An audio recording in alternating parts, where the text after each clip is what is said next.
నా పేరు చిన్నప్ప, గ్రామం భోగారం. మా గ్రామం ఈ గోగు కొట్టి మా చేను ఉంది. ఆ గోగు ఈసారి వర్షాలు బాగట్లేదు, పడినందుకు మొత్తం ఎండిపోయింది. గుంతలు పెట్టి బాగా ఉసుక తీస్తున్నాం, కానీ నీళ్ళు ఇష్టం లేవు. ఎన్ని ఎకరాలు వేసారు చేను? 3 ఎకరాలు. 3 ఎకరాలు. ఎప్పటికి ఎట్లా వేస్తుంటారు మరి? ఎప్పటికీ నీళ్ళు మస్తు అవుతున్నాయి సార్, ఈసారి ఇట్లా అవుతుంది. అందుకోసం అదే దాని నుంచి మేము వేసినాం. ఇప్పుడు ఇక ఎండిపోయింది, ఏం చేస్తాం, అందుకోసమే ఇంకా. ఎంత ఇప్పుడు అంటే ఇది ఎన్ని ఎకరాలకైతే ఇప్పుడు ఈడ వస్తున్న నీళ్ళు? గుంట కూడా కదా సార్, ఒక గుంటకు వాడితే మస్తాయి. ఎప్పుడల్లా ఒక గుంట వాడుతుంది. ఇక మొత్తం వెళ్ళిపోతుంది సార్.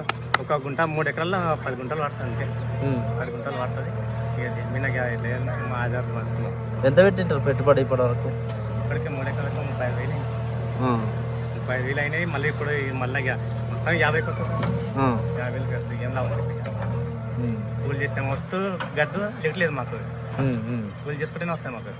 ఇప్పుడు దీని మీద ఉండవు. ఇప్పుడు 4 మా అప్పుకి ఇచ్చినాం, ఇట్లా మిత్తి కూడా సరిపోతుంది. ఇక మళ్ళీ వాళ్ళు వస్తారు, మా ఇంటి ముందర వస్తుంటారు, ఏమా అంటారు. రైతు బంధు వస్తలేదా? రైతు బంధు వస్తలేదు సార్, పర్లేదు. ఇంకా ఎన్ని ఎకరాలు ఉంది మీకు?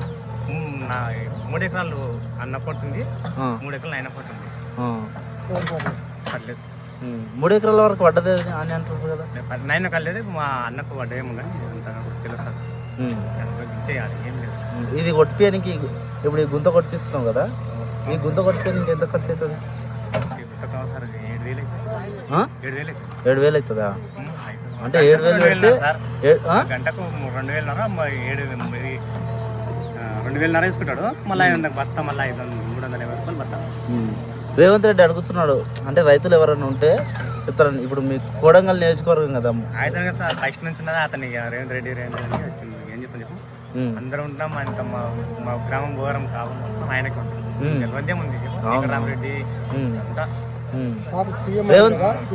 సార్కి ఏం చెప్తావు? రేవంత్ రెడ్డి అడుగుతున్నాడు, రైతులు ఏమున్నా సమస్య చెప్పుకోవాలని చెప్తున్నారు.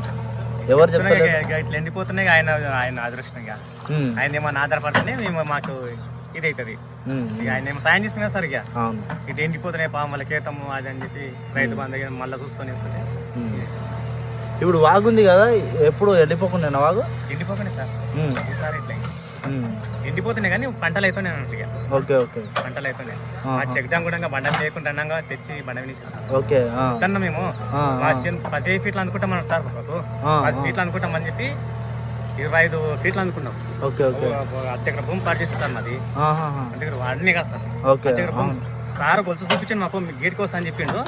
అంటే ఇంత మేము లేకుండా పోయినాం కదా, ఇక ఆయన అక్కడ అనుకున్నాడు. ఇక 25 ఫీట్లు అనుకున్నాడు. ఏమా సార్ ఇట్లా వేసినావు అది అని అంటే, జాగ్రత్త అట్లా మాకు ఫీట్ల లేక వస్తుంది అది అన్నారు సార్ నాకు. ఒకవేళ పంట మంచిగా పండిందంటే మంచిగా లాభం మంచిగా వస్తుంది. పెట్టి లావాడి కానీ డబల్ తిరుగుడు వస్తాయి.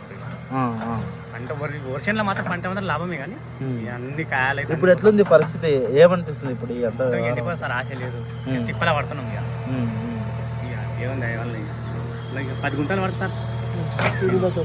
బోనస్ సన్నోట్లు వేస్తుండ్రా?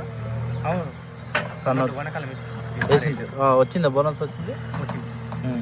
ఎంత వచ్చింది బోనస్? బోనస్ బాగానే వచ్చింది సార్, 5,000 15,000 వచ్చింది. ఓకే ఓకే, బోనస్ అయితే వచ్చినాయి.